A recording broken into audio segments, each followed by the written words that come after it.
안녕하세요, 찰리브라입니다.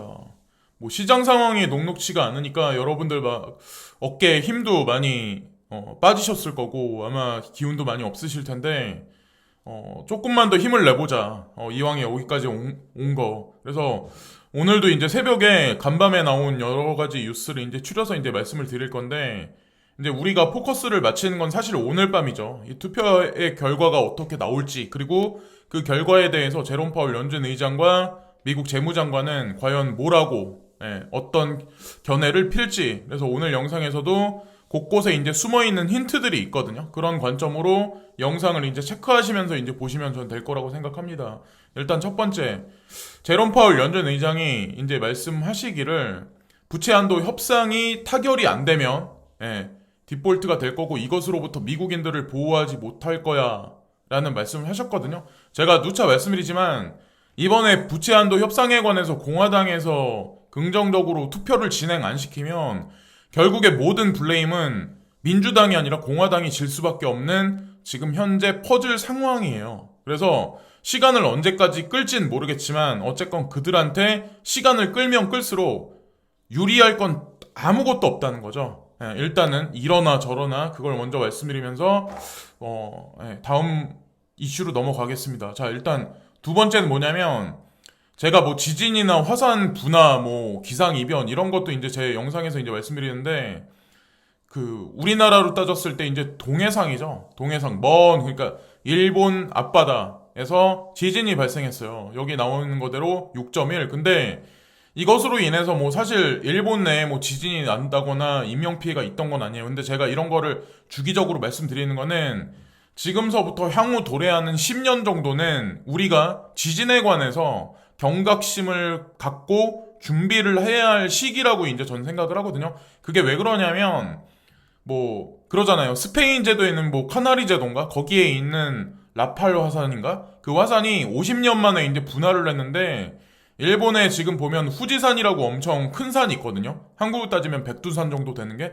근데 거기도 마찬가지로 분화하기 일보 직전이라는 어떤 그런 많은 정보들이 있더라고요. 그것으로 봤을 때 그냥 현재 상황을 그냥 관감은 안 된다는 거죠. 그래서 하여튼 일본에 사시는 분이건 아니면 미국 서부 쪽에 사시는 분이건 브레고리 쪽에 사시는 분이건 어느 정도 준비를 하시면서 향후 5년에서 10년 이동 계획을 짜시는 게 어떨까라는 생각을 합니다. 그래서 말씀드리는 거지 당장을 보고 전 말씀드리는 게 아니에요. 항상 누차 말씀드리지만 그리고 저도 가상자산에 투자를 하는 게 단기적으로 이거를 내가 어떻게 하겠다 이런 거라기보다 AI와 메카트로닉스 어떤 이 산업이 보편화되고 창궐하면 제가 가서 일할 게 없다는 생각을 10년, 20년을 보고 저도 이제 코인 투자를 한 거기 때문에 그런 관점으로 여러분들도 당장 한 달, 일주일 사이에 불장이 안 오니까 이 시장 망했어. 이렇게 생각하시는 거는 좀 약간 근시안적이라고 저는 이제 생각을 해요.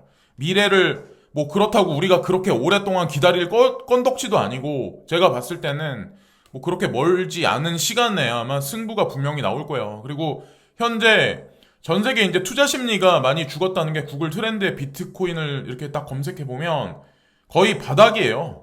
거의 바닥이라고 보시면 돼요. 지금 현재 상황이 업비트의 빨간불이 반짝반짝 거리긴 하지만 사실 달러로 봤을 땐 오른 게 없어요. 거의 지금 하락 횡보라고 보시면 되고 자, 전 세계도 마찬가지예요. 비트코인 검색하면 거의 바닥이에요. 사람들 관심이 많이 떨어졌다.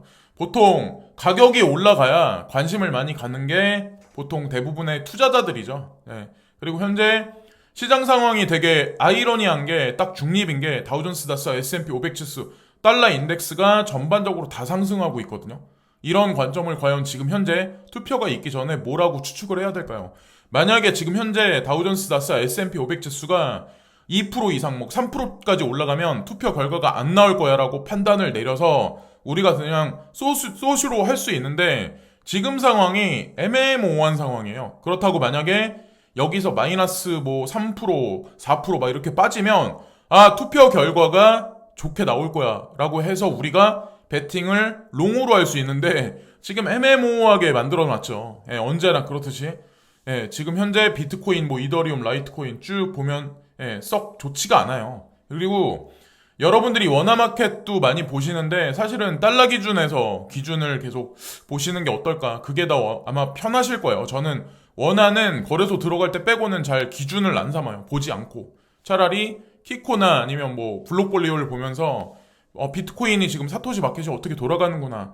이런 걸로 많이 판가름 하거든요. 예. 그리고 달러는 지속적으로 계속 올라갔는데 올해 초부터 지금이 최고점이에요. 달러 인덱스 94.382. 진짜 오랜만에 보는데 원화로 환산하면 1188원 정도 되거든요. 그래서 향후에 추세가 어떻게 될지 모르겠지만 만약에 향후에 부채 한도 협상이 타결되고 그리고 인프라 법안 뭐 순서적으로 나와서 이제 그게 문제지 그게 1차, 2차 이제 양적 완화가 진행되기 시작하면 아마 달러 인덱스는 고스란히 아마 다시 한번 하락을 하기 시작을 할 거예요. 지금 현재 전 세계 모든 통화 중에 제일 강세로 보이는 게 현재 달러 인덱스예요. 그거는 유로 대비해서도 마찬가지더라고요. 제가 아침에 체크를 한번 해봤는데. 그리고 제롬 파월 연준 의장이 연방준비제도가 조심스럽게 정상화 과정으로 전환되고 있는데 자 지금 현재 예를 들어서 주식이 5%가 하락하면 QE를 2배로 늘립니다.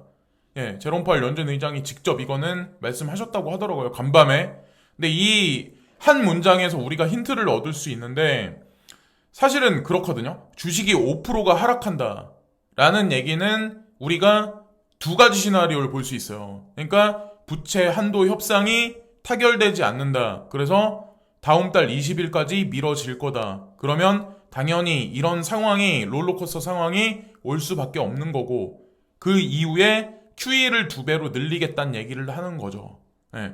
그러니까 이건 뭐 만약에라는 얘기인데 이분이 뭐 그렇게 될 거라는 얘기를 하는 게 아니라 만약이라는 거죠. 그리고 설상 떨어진다라고 하더라도 그것을 명분 삼아서 QE는 할 거라는 얘기죠. 그런 관점으로 보시면 돼요. 자, 그리고 블룸버그에서 이제 무슨 얘기가 나왔냐면 자, 제롬 파월 연준 의장이 인플레이션이 타겟보다 더 위까지 올라갈 거야. 향후 몇 개월 동안.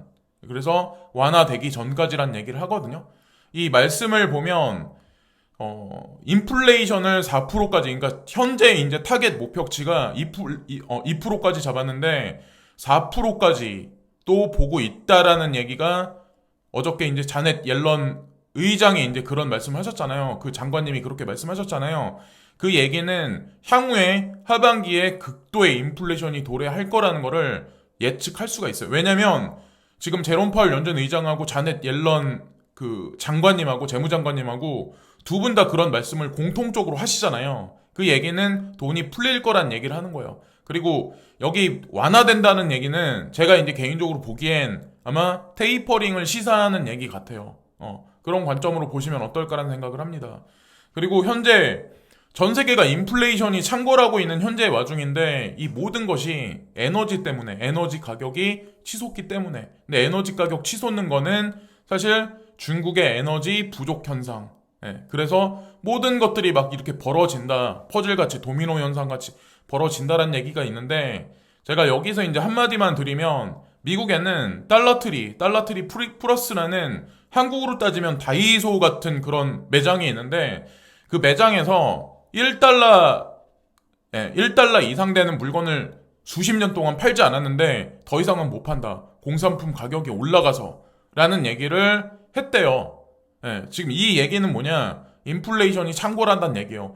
수십 년 동안 지켰었던 거를 이거를 파괴했다는 얘기는 그걸 넘어서 1달러 이상 되는 물건들 1달러, 3달러, 5달러 되는 가격의 공산품을 팔겠다는 얘기는 인플레이션이 극도로 올라갔다는 얘기예요. 그리고 공산품이 부족하다는 얘기예요. 지금 현재 남아 도는 게 아니라 그게 왜 어디서부터 왔냐? 중국의 에너지 부족. 자, 중국하고 호주하고 석탄 문제로 갈등이 지금 현재 있어요. 이 와중에 미국은 호주에 핵잠수함 기술을 이미 이양했어요. 기술을 전달했고 그것 때문에 중국하고 이 문제가 이제 불거졌던 거고 그것으로 인해서 지금 프랑스하고 영국하고도 호주하고도 좀 약간 지금 현재 그런 상황이에요. 왜?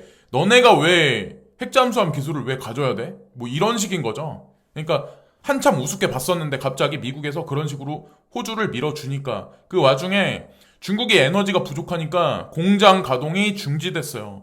그러니까 전체 공장 가동이 중지된 게 아니라 뭐 한 70% 정도만 그러면 당연히 여태까지 물건 나갔던 게 줄어들기 시작하죠. 그러면 공산품 생산이 감소되고 이것으로 인해서 전 세계 인플레이션이 유럽 쪽도 그렇고 뭐 북미 쪽도 그렇고 지금 이런 식의 어떤 스탠스가 이런 식의 어떤 흐름이 지금 현재 전 세계로 확장되고 있는 현재의 와중이다. 그렇기 때문에 지금 뭐 이런 어떤 칼럼이 지금 나오는 게 아닐까라는 생각을 합니다. 어쨌건 인플레이션이 계속 도래하고 있는 건 사실이에요. 그리고 제롬 파월 연준 의장이 금리 인상은 아직 멀었다라는 말씀을 어저께 밤에도 이제 하셨다고 하더라고요. 이건 다 오늘 아침에 이제 새벽에 캡처를 다 한 거거든요. 실시간으로 나왔던 거를. 그래서 그런 관점으로 보시면 돼요. 금리 인상 아직 멀었다.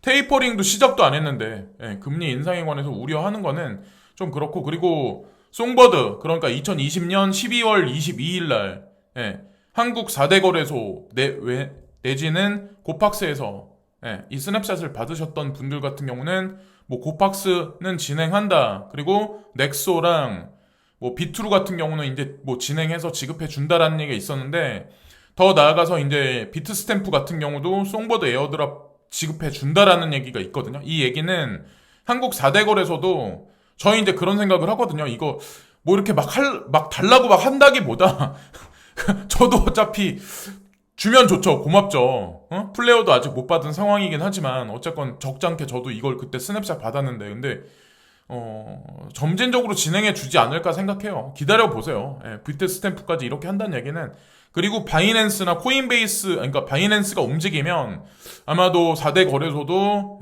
즉각적인 반응을 하지 않을까라는 생각을 합니다. 시간이 걸릴 뿐이죠. 그리고 FED 달리라는 어떤 그런 의원분이 거의 600만 명의 미국인이 실직한 상황에서 무슨 일이 일어날지 지켜보는 것이 적절합니다. 제가 말씀드렸죠. 부채 한도 협상이 딜레이 되면 딜레이 될수록 공화당 입지는 좁아질 수밖에 없어요. 지금 현재 모든 시나리오 상황에서 그러다 실직자들 많이 늘어나면 과연 이분들한테 실직 수당을 줄 수 있는 것도 창구가 막혀버리는데 자 그럼 모든 화살은 돌아갈 수밖에 없다는 거죠. 그리고 브렌트 크루드 오일이 여기 나와 있는 거대로 78.64달러 선물 시장에서 이제 뭐 이게 계약이 체결됐다 뭐 이런 얘기가 있는데 예전에 이제 그러니까 JP모건이 얼마 전에 그런 얘기를 했었거든요. 90달러까지 올라갈 거다. 어저께 그런 얘기를 했었는데 아니나 다를까 벌써 지금 석유 가격이 지속적으로 계속 올라가고 있어요. 이건 인플레이션이 하반기에 극도로 도래할 거라는 거를 이 계약자들이 지금 유출을 해서 베팅을 지금 현재 하고 있는 거예요. 그래서 아직 뭐 인플레이션 올라가는 것만큼 우리가 뭐 투자하고 있는 가상자산이 해칭이 그만큼 되지 않고 있는 건 사실이긴 하지만 어느 순간에 규제안이 이제 단계별로 이제 나오면서 분명히 우리가 원하는 시장이 분명히 올 거라고 생각합니다. 그래서 내년에 어느 시점은 여러분들이 어떤 분들은 아마 은퇴하시는 분들도 아마 되게 많이 생길 거라고 저는 생각을 해요. 내년 안에 내년 뭐 2, 3분기 안에는 많이 나오지 않을까라는 생각을 합니다. 베팅 액수에 따라 이제 틀리긴 하겠지만 근데 어쨌건 은퇴를 한다고 해도 아마 일은 하셔야 될 거예요. 뭐 제가 뭐 유튜브에 뭐 신경 쓰고 유튜브를 막 하듯이 사람은 놀면 안 돼요. 그리고 놀 수도 없어요. 그리고 노는 것도 1년, 2년이지 그걸 넘어가면 뭘 해도 재미가 없어요. 뭘 해도 게임을 해도 재미없고 그냥 영화를 봐도 재미가 없고 그래서 어쨌건 그것까지 준비를 하시면서 지금 시간을 보내시면 어떨까라는 생각을 합니다. 오늘도 시청해주신 많은 분들께 진심으로 고개 숙여 감사드리고요. 오늘 하루도 좋은 하루들 되세요. 뭐 실시간으로 있다 괜찮은 뭐 어떤 투표에 관한 괜찮은 뉴스가 나오거나 힌트가 나오면 또 방송을 만들겠습니다. 오늘도 감사합니다.